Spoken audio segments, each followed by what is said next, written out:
Hello, everyone. Welcome to another episode with Thomas Panther, my best friend Dal Su, and our good friend Dr. Christian Miller. All right, so today, guys, we're talking about Dr. Miller's book, The Character Gap. How good are we? And I wanted to just go ahead and give you guys a good explanation of what this is about. So if you'll bear with me, Christian, let me introduce you very well, okay? Have at it. Um, This man is a philosopher and a professor of philosophy at Wake Forest University. He is known for his work in ethics, moral character, and moral psychology.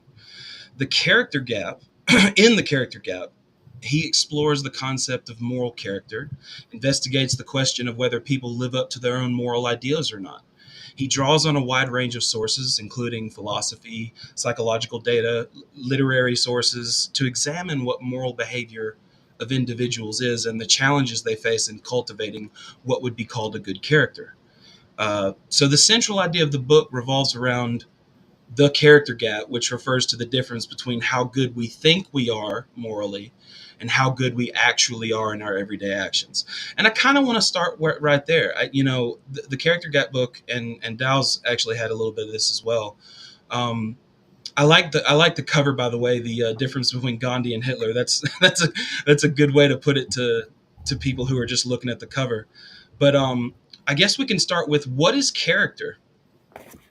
Sure. So, first of all, thank you for having me on your show, and it's great to be here. Character I'm thinking of as moral character, and I'm thinking of it as how we're disposed to do three things: think, feel, and act. So, it has a thinking component to it, it has a feeling or motivational component to it, and then it has an outward behavioral component.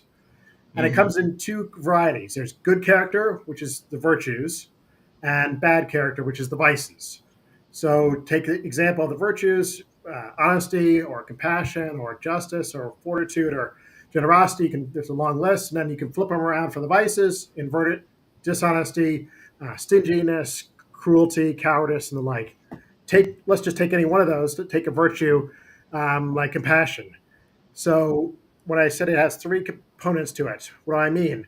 Well, a compassionate person has compassionate thoughts, so um, they recognize when someone's in need. They think it's important to help someone in need. They know the right way or means to help someone in need.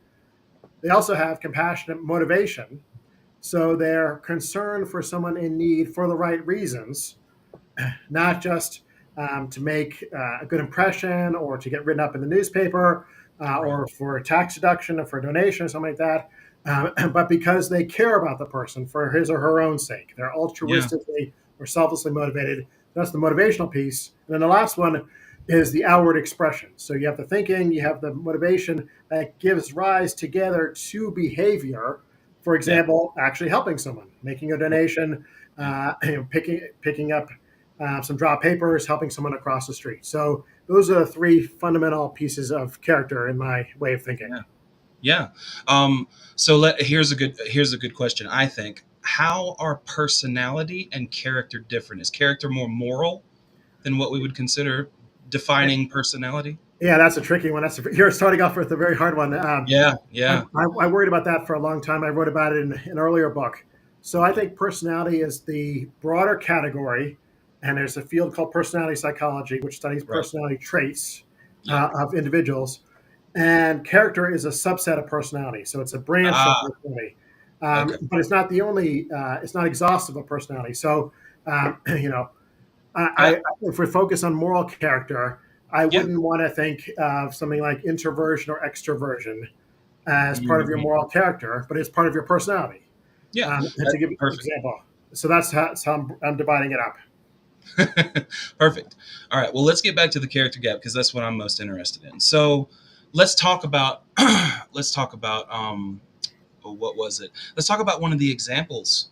We can get into the examples of how good we think we are, like the Panama City Beach example, and talk about, um, why do we seek to do good? Why do most people, I guess, in a normal distribution, why do they seek to do good things? Yeah, well, there's so several points there. First of all, there's how good we think we are. Yeah. Um, so let's tackle that one. Okay. Uh, I and then there's how good we actually are. That's the way you introduced it, and then you just mentioned it again. Um, so, what most people, it seems like they think they're pretty good, morally speaking. They're pretty good people. They tend not to have an overinflated view, so inflated that they think they're saints or they're perfect, they don't make any mistakes. That's You have to be pretty self-delusional to think that. But they tend to give themselves quite a bit of moral credit. And I'm just not saying this from the armchair. There's data on this suggesting that if you ask people to rate their characters from 1 to 5, with 3 being average, 5 being excellent, and 1 being poor, if you ask them to rate their overall moral character, they tend to give themselves a 4 out of 5. If you take particular character traits like honesty or compassion and break it down that way, same thing, but about a 4 out of 5. And if you go cross cultural, because you might say, well, look, Americans, we're so full of ourselves, we're so cocky and so forth. Of course, we have an inflated view, but no, it actually holds up cross culturally consistently. This kind of high view of our character. Now, I want to say that there's a gap, though, between that and the reality, that our actual character, for the most part, is not quite that good.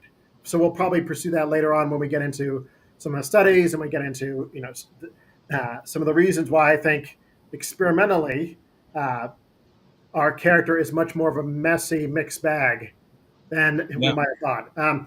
yeah, Now, another thing you asked there was, what are some reasons to act morally? Am I right? yeah. Yeah. Yeah, Um, I know that's kind of a meta ethical question, but I guess I'm asking like in these good examples that are on the, I will post this in my comments. This IAI, uh, is that what it's called? IAI News. correct. It's an Yeah. article I'd really like to post and everybody be able to read. Um, but no, I mean the human chain Mhm. in Panama City Beach. Why do you think that they sought to do the good in that instance? Yeah. So just for the context, so that article basically distills a lot of the character gap books. So for listeners who want to get a feel for what goes on in the book beyond this interview, I sent them to that article, and you can really get the highlights. There, I used an example of a real life example of someone who was drowning at the beach in Panama City, and rather than just ignore it, the other people on the beach formed a human chain and so linked up together one after the other out to the person who was drowning and was able to bring that person to shore and I think almost certainly save that person's life. Right. So great act. Um, Big thumbs up. Does that mean that those people were compassionate or virtuous? We don't know. So why did they do that? I don't. That requires Yeah. peering into someone's heart and the motivation behind their actions and True. unlocking that. I mean, but here are a couple of points. One is I can't automatically infer virtue because I need to see cross situational consistency. That means that I need to be compassionate. You need to be compassionate at the beach. You need to be compassionate at the office, at home, in lots of different contexts, not just a one-off. Um, Yeah. Secondly, I don't know if this was compassion or not. Because I don't know even what the motivation was in this particular instance. We could come up with different candidates. We could say they cared about the person who was drowning. Yeah. Or we could say they didn't want to look like they didn't want to have a bad reputation as the only one who was not helping. Right. Um, or Like here's another one. shaming. Yeah. Yeah, another one. I'll stop with this. They didn't want to feel guilty if they didn't help. Right. Yeah. Yeah, that's a part of the social pressures, right? I'm sure Right. we'll cover that here in a little while. So that's three different possibilities. Only the first one is virtuous. The second and third are self-interested. It's a matter of me and my reputation, and or not wanting to have this negative feeling of guilt. That's egoistic, and that's not going to cut it for virtue. Yeah. It's again, but I don't want to be too down on this because look, they saved that person's life. I'll take good behavior with potentially crappy motivation any day over bad behavior, right? I agree. For sure. So I agree. I agree with that wholeheartedly. Dal, did you have a question? I mean, other than agreeing with you that I think the output of kind actions is more important than internal virtuosity, my question would be, do you think there's a way we can like cultivate virtue? Yeah. Now you have to limit me on this one. So, I mean, I can just give you a speech for 30 minutes. So, so here's how the book breaks down, and I'll get to the question. First, I define what character is because I'm a philosopher and I think we need to know what we're talking about. So we've already said a little bit about that.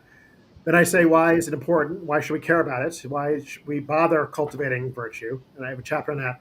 Then there's a big section in the middle on how are we doing today? Are Yeah. we living up to the standards of virtue or are we falling short? And I'm sure we'll get into that later on.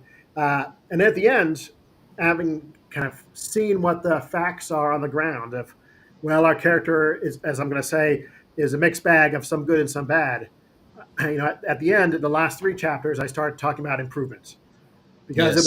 it would be really a downer to say, well, we're a mixed bag, we're kind of not as good as we think we are, and see you later. Enjoy your life. Yeah. I Yeah.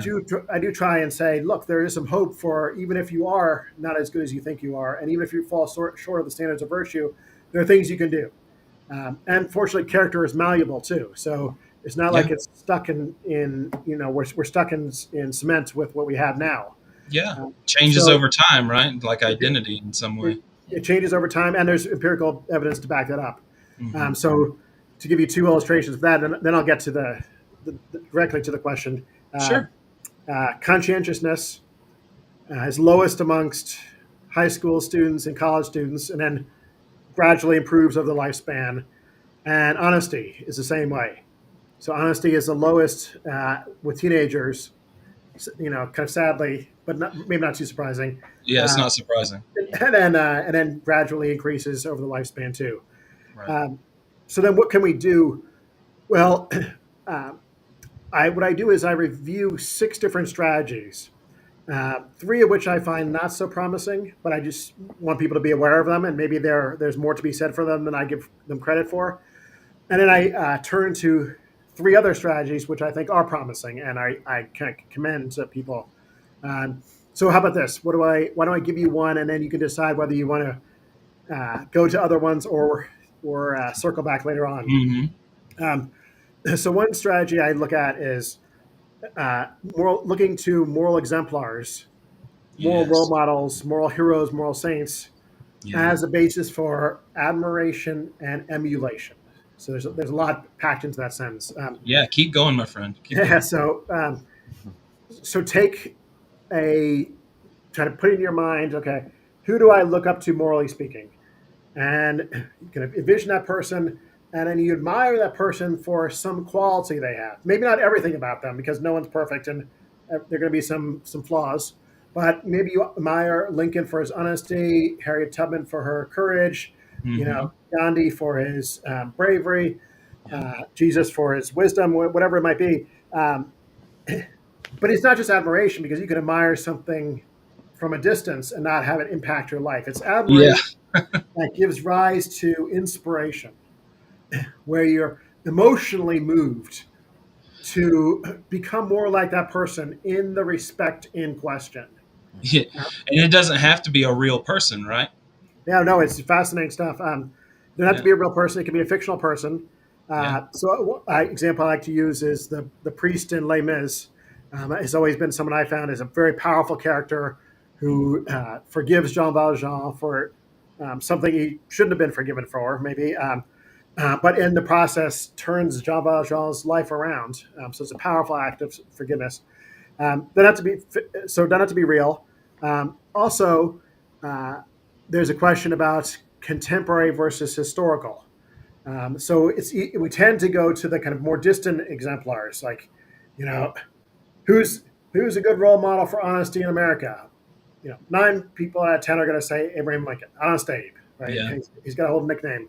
But empirical research here finds that relatable and kind of people who you interact with, attainable exemplars, are the most powerful.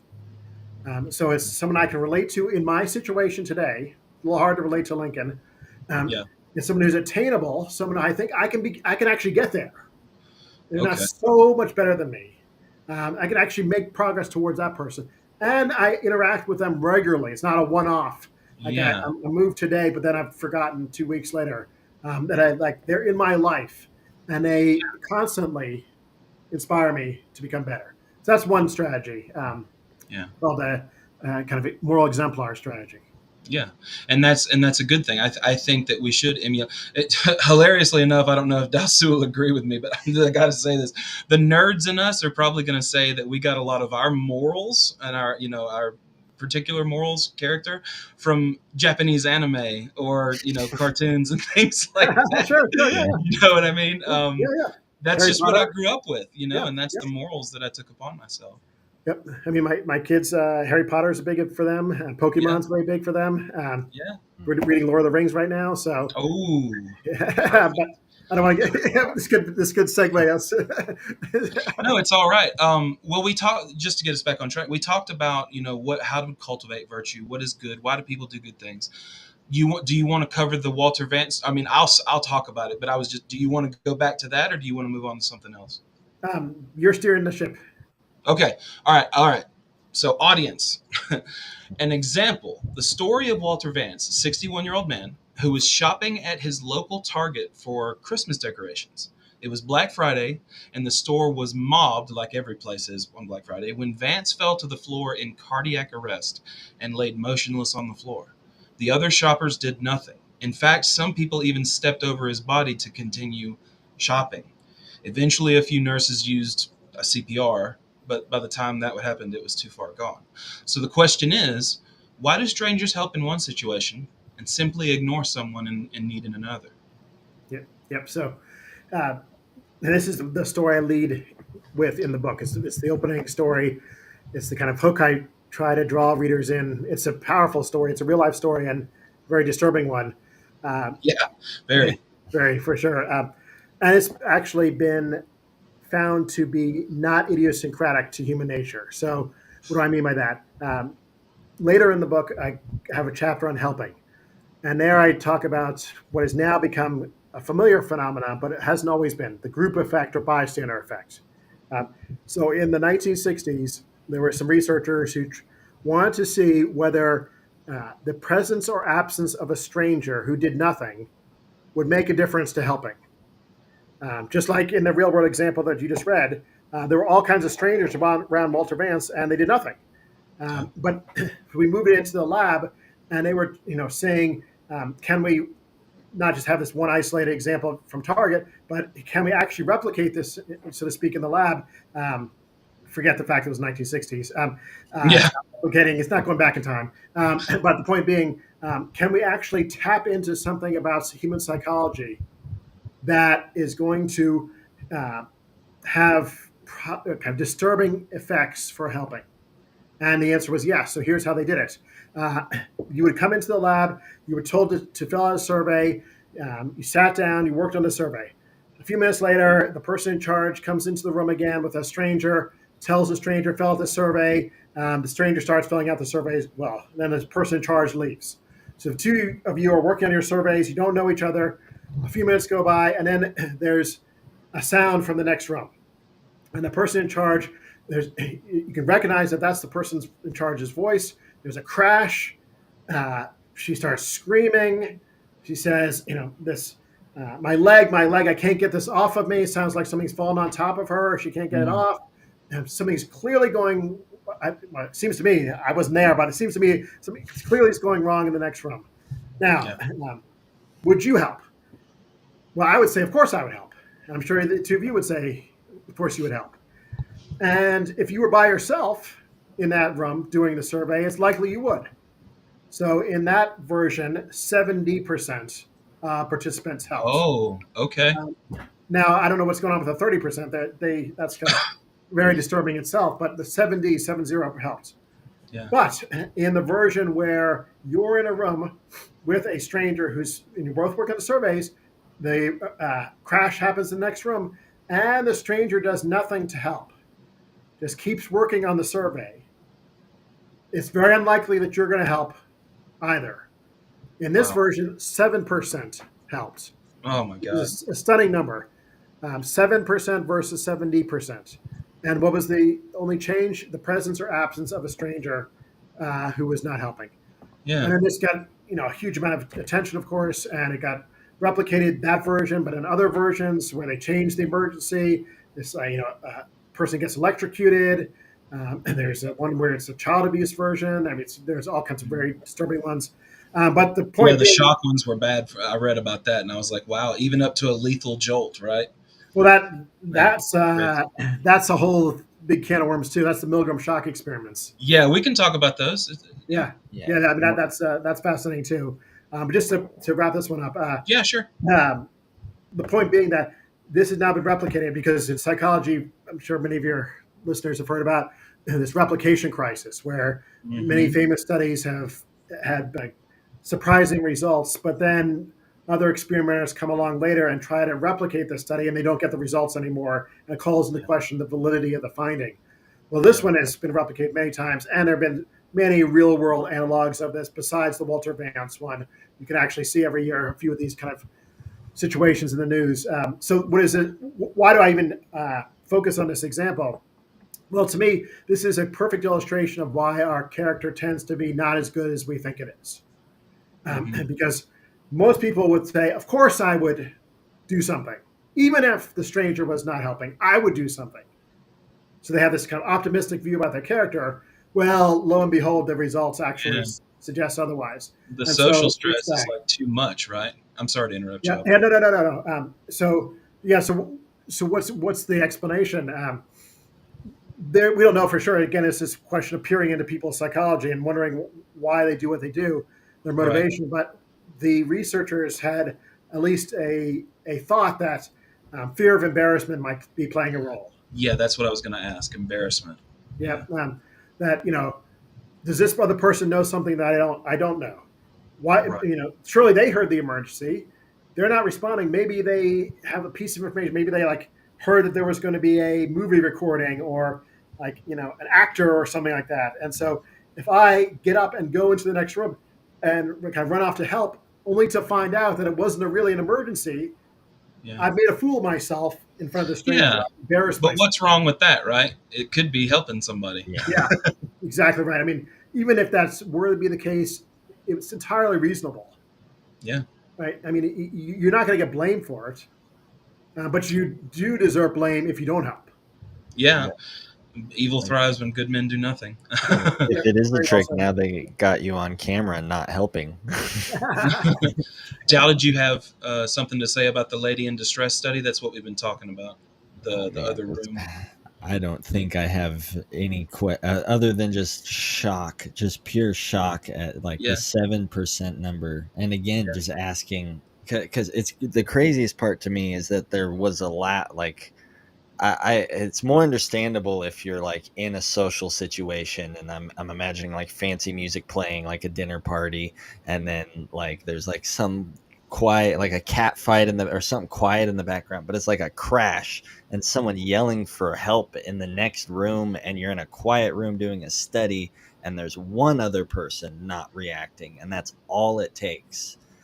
It just It's like hurts surprising. my soul. It does hurt my soul a bit too. Did they ever do any studies with more than just one person in there? um, Or I I have to go back and check. okay. I'm pretty confident the answer is yes, but I can't say for sure. Yeah. There have been plenty of real world analogs of this, like the Walter Vance's one, Yeah. and in fact, that's even more fear of embarrassment that you have to overcome to be the Yeah. one who steps up and help. So I would expect that it would be kind of incremental. More people who don't help, the less that the percentage is just going to go down and down and down. This is seemingly how people get trampled at concerts. I You know what I mean? Like do, I've been to a lot of concerts and seen people fall down, and everybody assumes, oh well, their significant other or their friends or whatever will get them up. You know what I yeah, mean? yeah. Uh, it just It's doesn't. not just That's trampled not on. always the case. Yeah, but left there. Yeah, I mean, left there for a long time. Right. Yeah, they could be passed out. They could have hit their head. And Yeah. I think it's that thing of just overcoming the embarrassment. Mhm. Yep. Um, Yep. so we've illustrated the darker side of our character. I also this line right here. We also tend to lie to about 30% of the people we see in a given day. That's crazy. And I thought about it, and I was like, I can actually believe that. yeah. So this is true as far as what I reported from the study, but it's I need to round out the picture a little bit more. Okay. Um, and then if we have time, let's also mention cheating because Please I do. think Yeah. that's quite fascinating as well. Yeah. So when I wrote the book, I studied that study. This is a kind of classic result from the leading lying researcher in the world, Brenda DiPaolo, and she found that in a community sample, about one lie per day was told. In a student sample, about two lies per day were told. Um, and it became kind of the standard assumption in the lying literature that lying was pretty frequent. Yeah. So I use that as well, again, as kind of grist for my mill of saying our character is often not as good as we think it is. Subsequently, I headed up a project called the Honesty Project, and I wrote a book called Honesty, the Philosophy and Psychology of Neglected Virtue, and I'm now writing a trade version of that. So I'm like all in the honesty stuff right now. And newer research turned out to find that the picture is a little bit more complicated. Averages paint over individual differences. So if you say, like, people average two lies a day, well, is that every individual person says two lies a day? Or is it that half say four and half say zero? Or some other, there are all kinds of combinations to get you two a day. And so some more recent literature has asked the question, let's break it up in a more individual level and see, okay, individually, how many lies do you tell?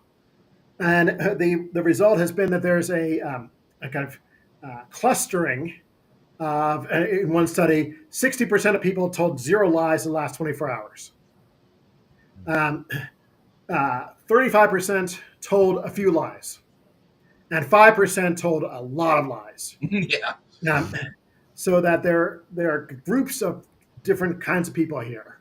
And there are these big liars or prolific liars, and they tell so many lies that they boost the average themselves. Yeah. So we don't want to kind of paint with a broad brush. Right. Not everybody's a compulsive liar, right? Exactly. And this is, again, kind of grist for the mill because my story is never we're vicious. It's easy when we hear like the study about the not helping in the group context and the shock of Milgram shock study and these kind of things. This is depressing. Wow, people are awful. Yeah. The lesson must be that we're vicious people. And that's never been my lesson. That's never been my conclusion. It's always been we have some good sides to our character. We have some bad sides to our character. We're a mixed bag. But that there's, it's worth highlighting the positive too. I think so. Don't overlook the negative. Yes. Do you want to briefly touch on the shock experiments before we move on, or did you? Sure. What are they called again? You said something shock experiment. Yep. So it's called the Milgram shock experiments. Because they were run by Stanley Milgram, Milgram. Okay.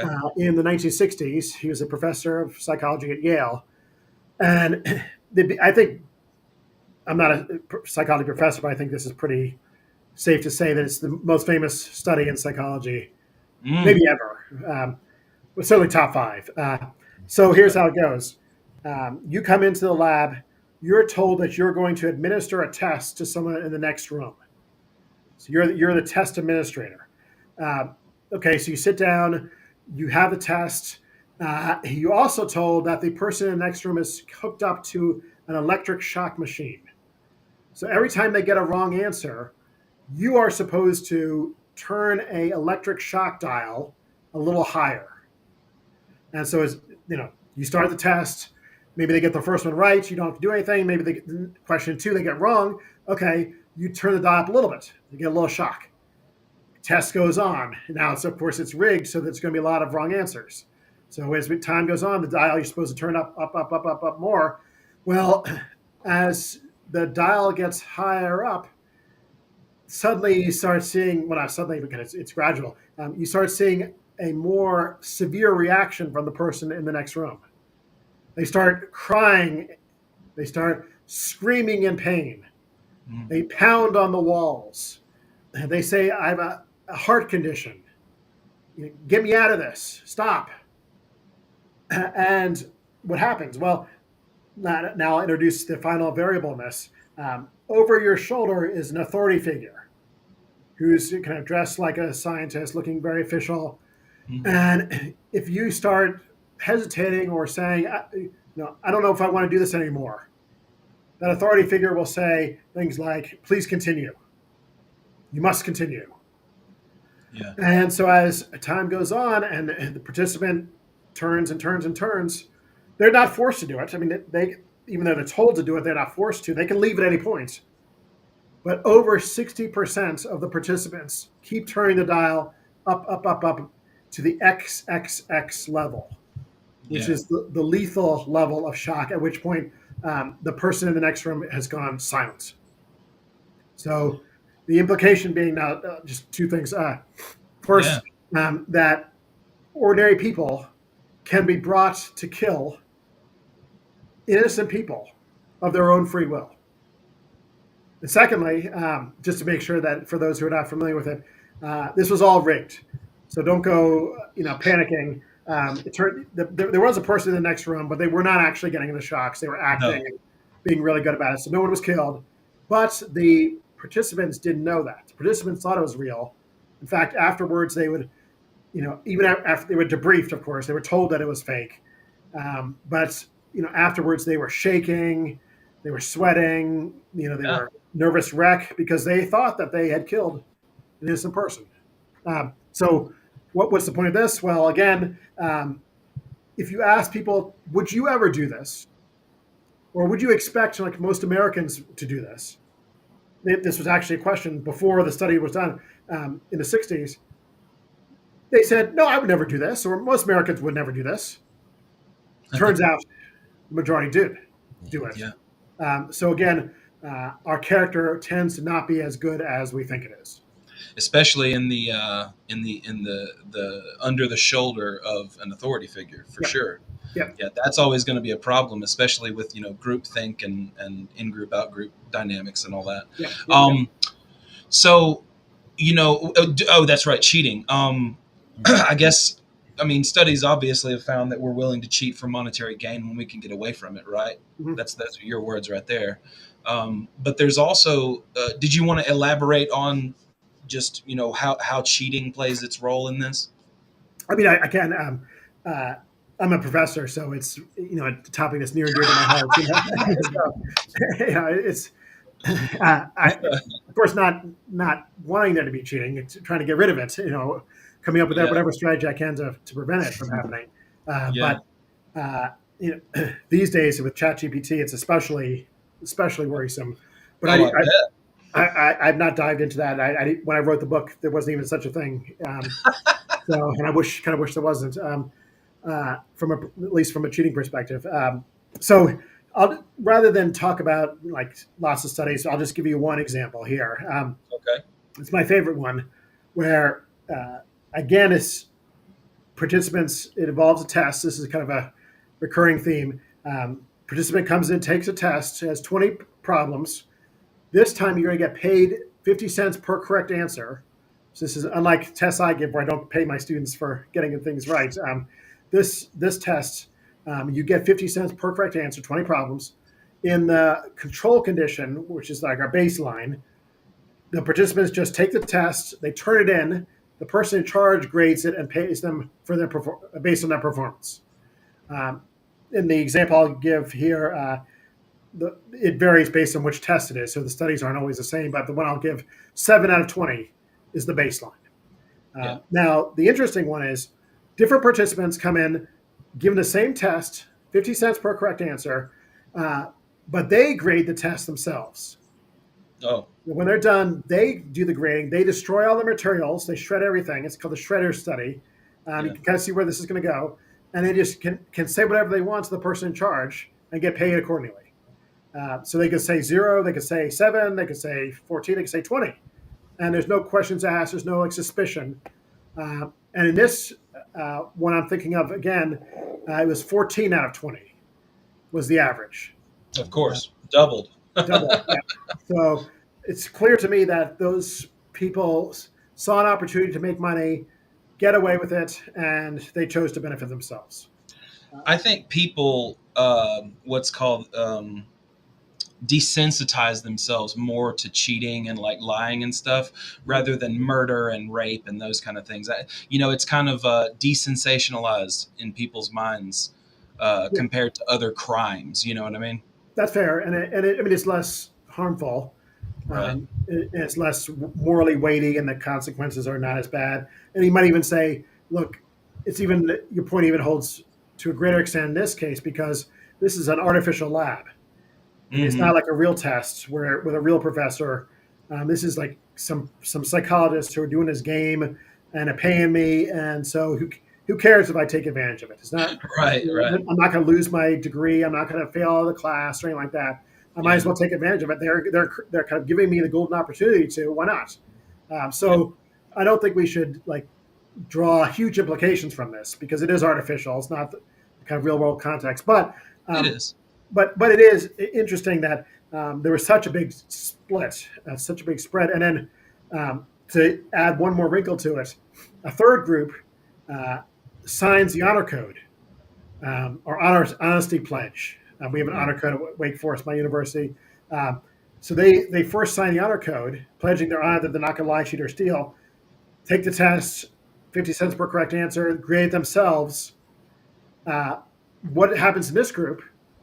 The average goes back down to the baseline. No evidence of cheating in this group. Um, so it fits in very well with my picture of mixed character again. Because if we were really rampantly dishonest people, cheaters, it wouldn't have mattered whether we Yeah. signed the honor code. We would sign it anyway because it's a formality, and it's expected of us. And then we would have turned around and cheated and made a ton of money and gotten the best of both worlds. Good reputation for signing the honor code and lots of money, but we didn't. Yeah. The people didn't. There's a nice positive spin there, a nice piece of Yeah. positiveness. We're going to get into the positivity, I think, for a minute here. I love the idea about Daniel Batson. Is that his name? Right. Yep. Batson. That's it. Yep. Uh, 30 years of fascinating research on how empathy can have a profound impact on our desire to others in need. I'm a big preacher of empathy. I am a. Uh, I try to seek altruism. I know it's not we can't perfectly be altruistic, but I care about empathy very much, and I think that's an answer, like you said, or like you said in this, in one study, after Batson got students to empathize with a complete stranger experiencing a terrible tragedy, the number of students willing to help her dramatically rose to 76% compared to the 37% in a control group. That's awesome. That's awesome. That's That's a good way awesome. to put it. Yeah. So you're right to highlight the positivity. I want to do that too. Yeah. A great place to go to is empathy. Um, and there are two facets to this that I think are really positive. One is the behavior. So people who empathize with the suffering of others help alleviate that suffering much more than those who don't. So helping behavior goes way up, usually when there's empathy. But it's not just that. The really, really cool part of this, and this is Batson also, is the underlying motivation. Mm. Why is empathy so impactful? And what reason do people have to help? Because again, as we touched on at the beginning, there could be a myriad of different reasons. Everything from making a good impression to guilt avoidance to rewards in the afterlife to shame avoidance. I mean, just go down the list. But Batson and there's lots of details here. I'll just skim over, but he's tested all those alternatives. He's devised experiments that will allow him to see: is it guilt? Is it shame? Is it this? Is it that? Is it that? And the only one he's ever found evidence for, in the case of empathy, is selfless motivation. Uh, Mm. that people who empathize with the suffering of others not only want to help them, but they want to help them for their own sake, to benefit them for their own sake, independent of whether they benefit or not. Right. This is genuinely altruistic or selfless motivation. So that's really impressive and I think it encouraging is. I because think it is. if you want virtue, you've got to get past self interest. Yes. Do say we're going to continue speaking about the good things and things that you said we can do It said, you said, fortunately, there are promising strategies that aim to reduce what I call the character gap, or the space between how we should be virtuous people and how we actually tend to be a mixed bag. So you said emulating role models. We talked about that earlier. That's extremely important. I think we covered that pretty well. And you said it was really important to remember that these are people in your life that you see, that you talk to, that can really mean something to someone as opposed to some maybe fictional character or something that you don't get to daily interact with. Is that right? That's correct. Yep, yep. You Yeah. nailed that. So I'm happy to touch on a couple others if you like. Please do. Go Yeah. ahead. So there's one that I think more highly of now than I did when I wrote the book. And then there's one that I thought highly of when I wrote the book, and I still think highly of. So the one I wish I had highlighted some more is the role of moral reminders. Yes. So in our, I think it's fair to say that most people have a pretty good idea of right and wrong and good and bad. Maybe not on every single point, but on just ordinary points like I shouldn't cheat on my taxes, I shouldn't cheat on this test, I shouldn't cheat on my Yeah. life. These kind of things are pretty straightforward. Yeah. But what can happen is that self-interest can get in the way, and in certain particular situations, we can be tempted to go astray from our moral values and do something like cheat on a test.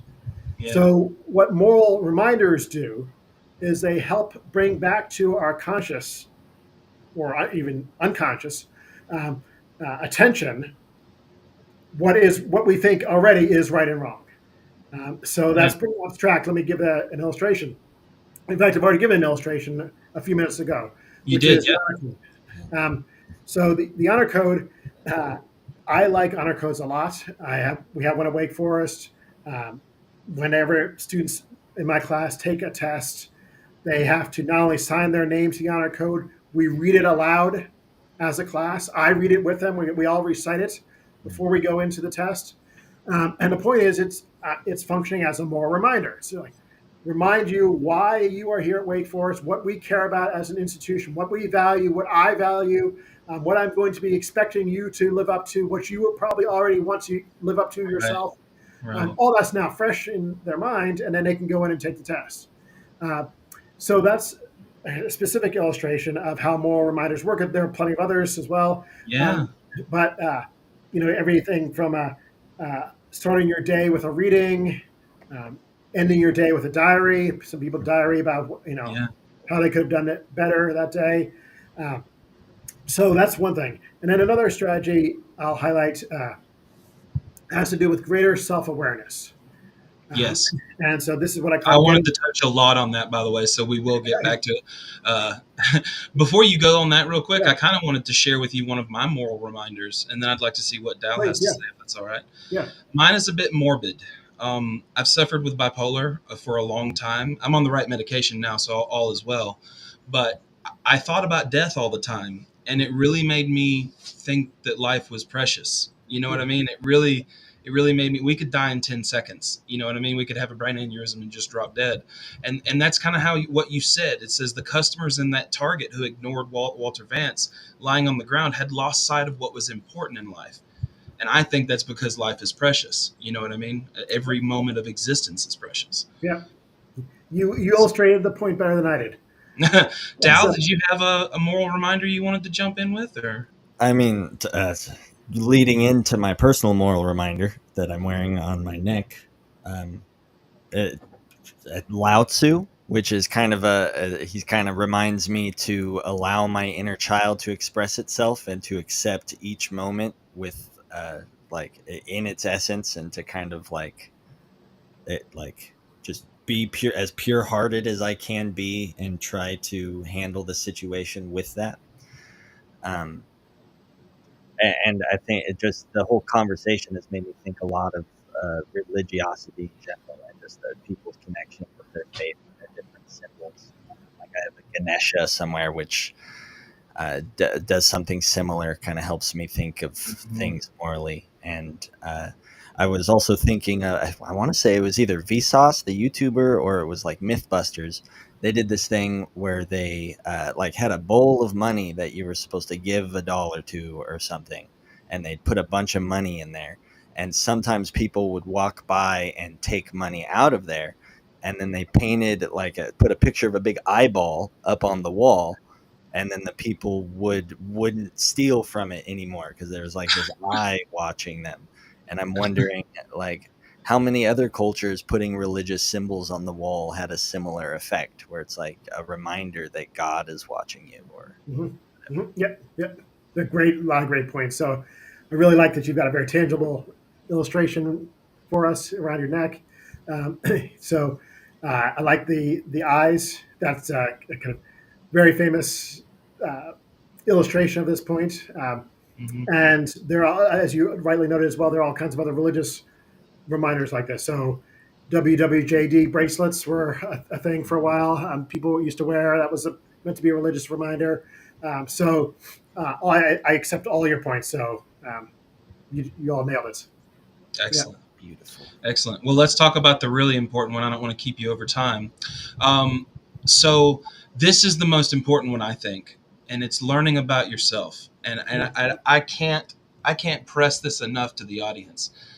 You need to learn about your feelings, your emotions, and your thoughts. You need to be metacognizant a little bit in order to examine these things as they happen. Getting to know yourself is a huge deal. Can you speak on that for us? Sure. Yep. Very, very good. So I call it getting the word out, which Mm. doesn't seem like from the name it connects, but here's how I'm thinking of it. So it is all about self-awareness, this strategy. Um, it's trying to develop a greater understanding of what our own psychology is like, or what our own character is like, so that we can be aware of um, tendencies to do bad or wrong and work against them, as well as be aware of tendencies that are more positive and try to enhance them. So let me give an example to make it not so abstract. Hmm. And then why is it getting the word out? So go back to the group effect again, where the bystander, and you don't help because the other person is not doing anything. Hmm. That was big news. So was Milgram. I mean, we could use either one of them. Those were big news at the time because people were so radically mistaken about what they thought their own psychology was like. Mm. People thought that, of course, I would help, even if someone else wasn't helping.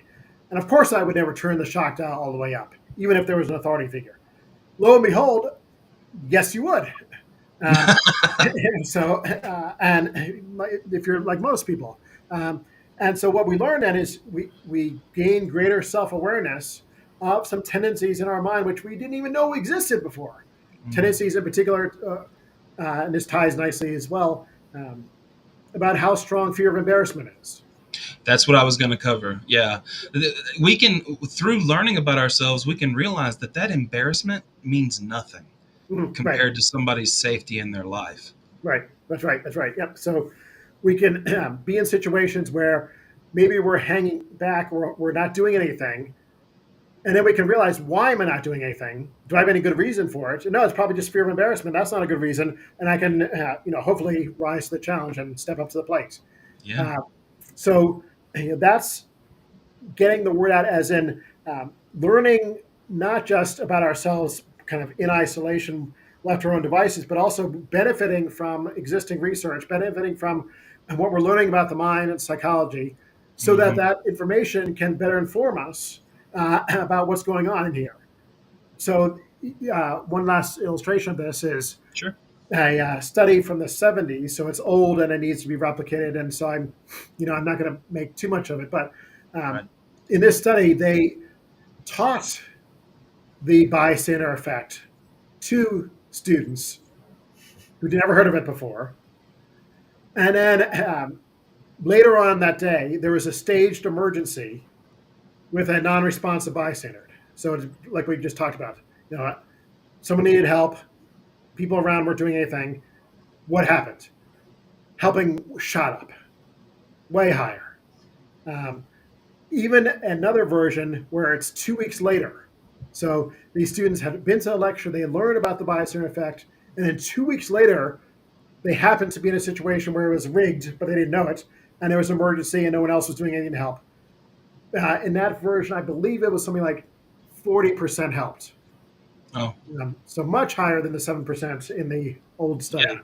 Now, again, I'm not going to say that student study is perfect and needs to be replicated, but it reinforces the point that maybe if we learn about these tendencies, we're more cognizant of them, we can also work against them and prevent them from leading us astray. Yeah. Yeah. Well said. um, I want to read this for the audience. Um, it says, have psychologists found any evidence that this kind of thing actually happens? I think you were talking about embarrassment and stuff. So admittedly, there are very few studies in the literature on embarrassment, but one which is relevant to overcoming embarrassment was run by the University of Montana psychologist. Is it Arthur Beeman? Am I Yeah, saying that right? that's the one I Arthur Beeman. was just talking about. Uh-huh. Yeah, he wanted to see what effect learning our own psychology could have on reducing the negative impact on helping of being in a group. And when students in the study came across a staged emergency in the presence of an unresponsive stranger, only 25% helped. But for the students who had attended a lecture on the psychology of groups and helping 2 weeks earlier, 42% helped. So that tells me that we need to teach psychology to younger people. Start Well, spray painting it on walls and stuff. I mean, so two things about that. One is, it's still only 42%. So you could say, look, that the majority still didn't help. Yeah, That's unfortunate. But heck, I'm a professor, and if my lectures had that impact 2 weeks later, that big of a difference, even though it's still not majority, I would be absolutely thrilled. yeah, So I'll take that any day. And yeah. so why not? I mean, the more we learn Would about, you say that the more we learn about our own psychology and what psychology is, the more empathy that we could probably learn about? we could. I know I that's think a hard question. we could take that. I mean, I think we could take that in a couple different ways. We might have uh, more empathy. We might be inclined to be more empathetic towards the suffering of others because we're learning about how powerful empathy is and how it's a source of altruistic motivation. So we might be motivated to be more empathetic.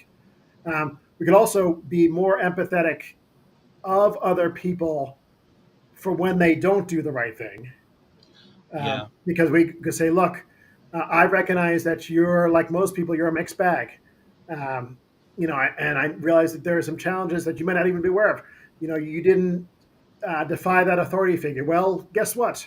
Most people don't defy authority figures, even to the point of killing innocent people. So I'm more empathetic for you not rising to the challenge because I know about this research.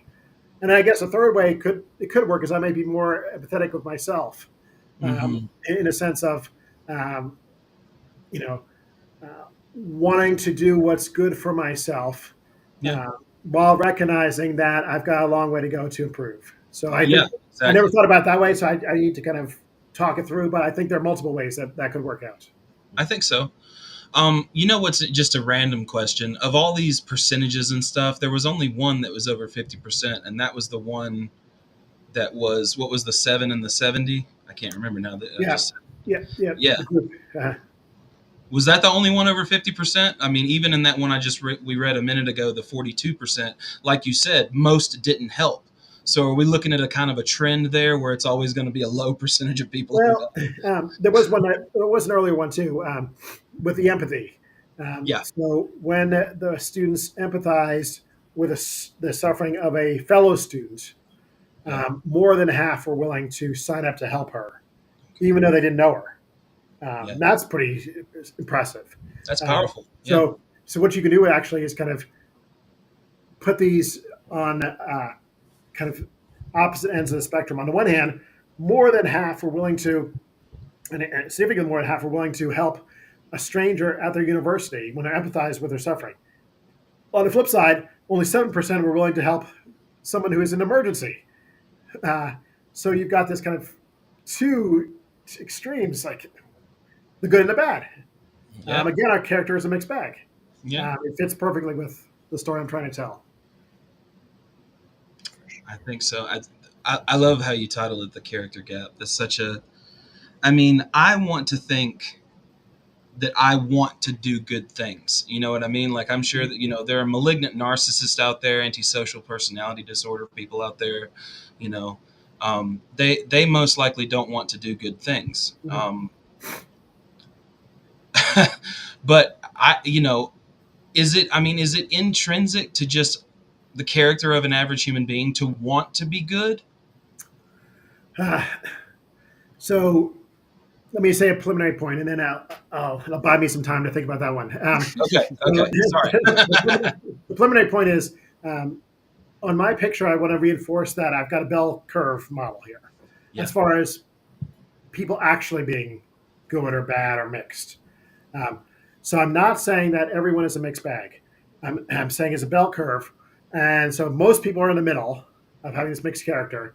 There are going to be outliers, though. There are going to be some quite virtuous people, and we've already talked about some exemplars. And there are going to be some quite vicious people, and then you also have your psychopaths who maybe are not even moral agents in the first place. Right. So I want to make that clear. As far as wanting to be good, so I see a lot of research positing a couple of different desires. One is a desire to be thought of as good by other people. So we want to have a good image in the eyes of other people. But that's quite a different thing, though. I mean, that's compatible with being quite bad. But the second is we also want to think of ourselves as good people. Yeah. So that's not quite the same thing either, though, because wanting to think of yourself as good and wanting to actually be good are not technically the same thing. You could deceive yourself into thinking that you're good. Yes. As far as wanting to actually be a good person, at this point I don't have any data to. I'm sure there is out there. I just don't know of it off the top of my head. That's okay. But I would speculate that most people at least want to be good people. Yes.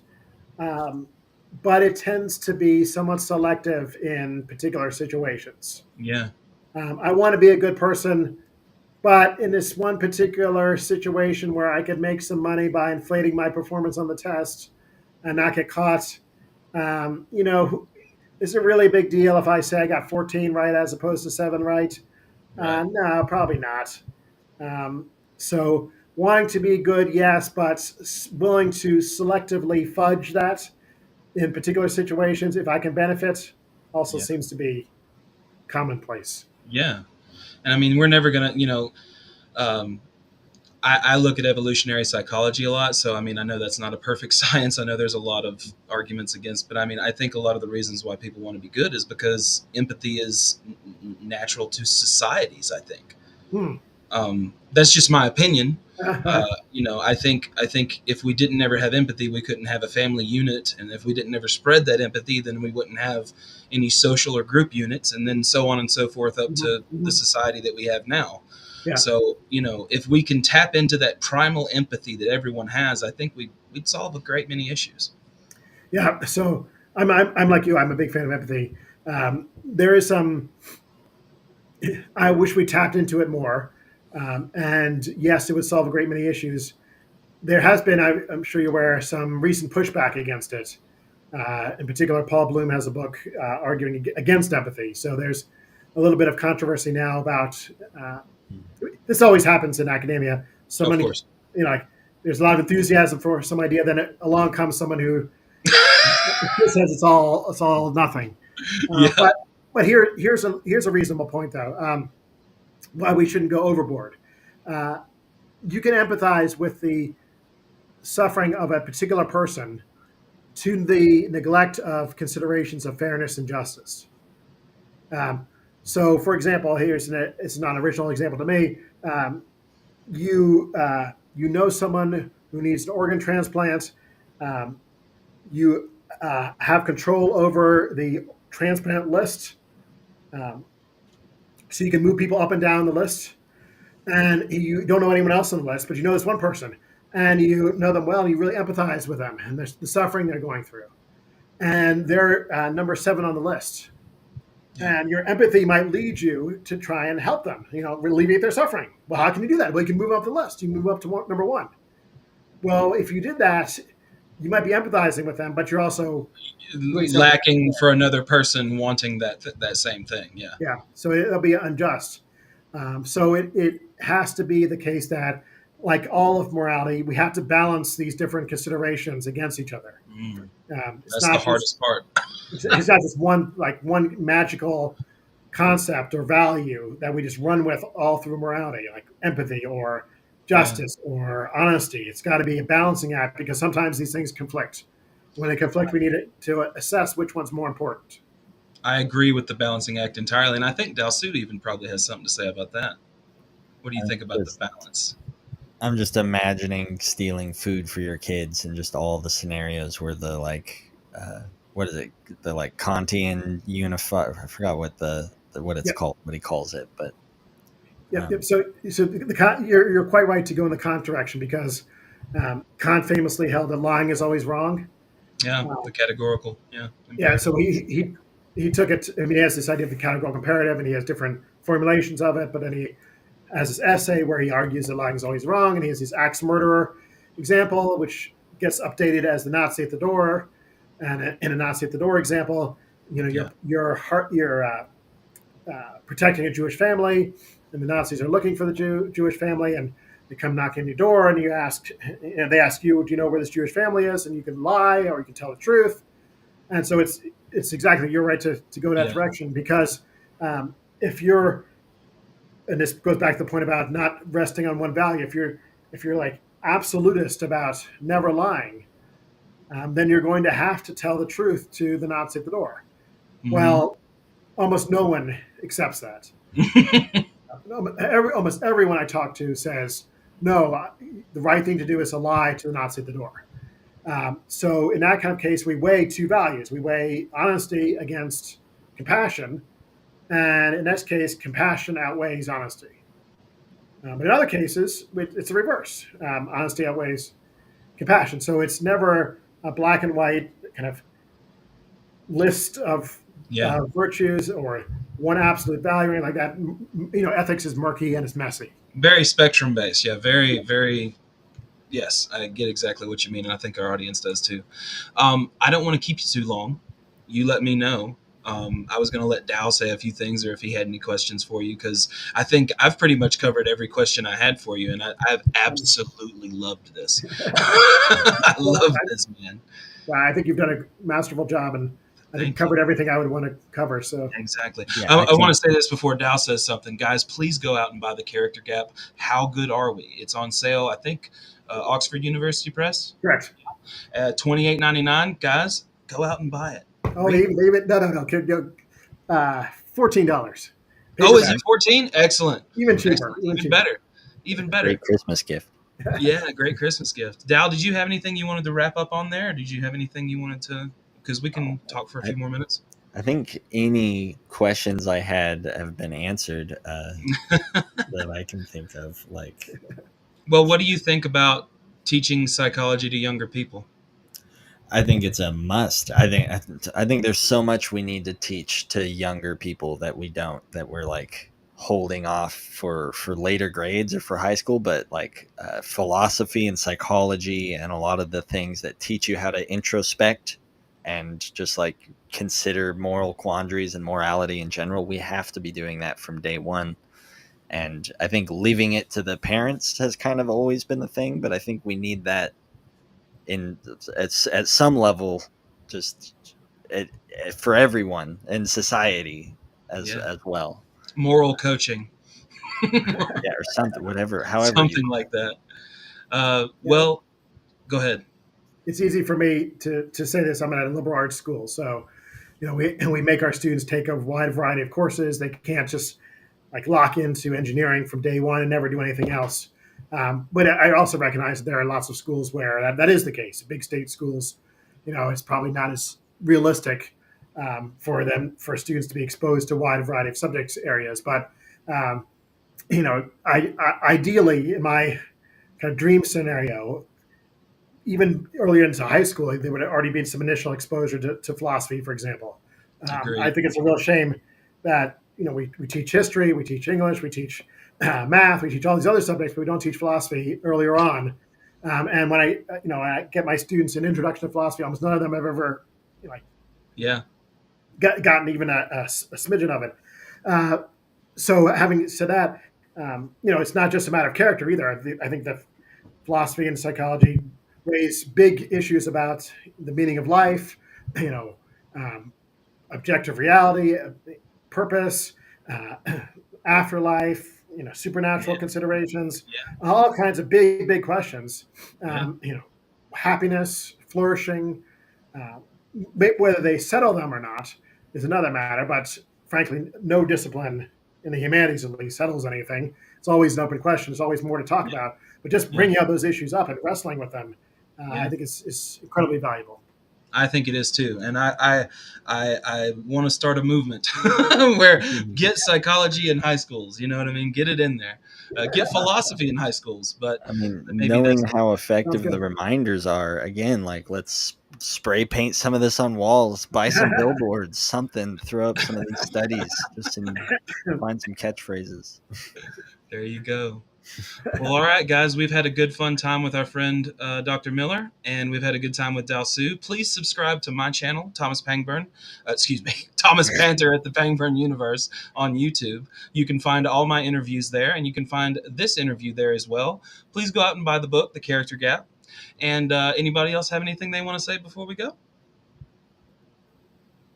Nope. All right. Thank you for Well, having thank me you on. guys so much for Yeah. coming and watching us. We love you all, and have a good night.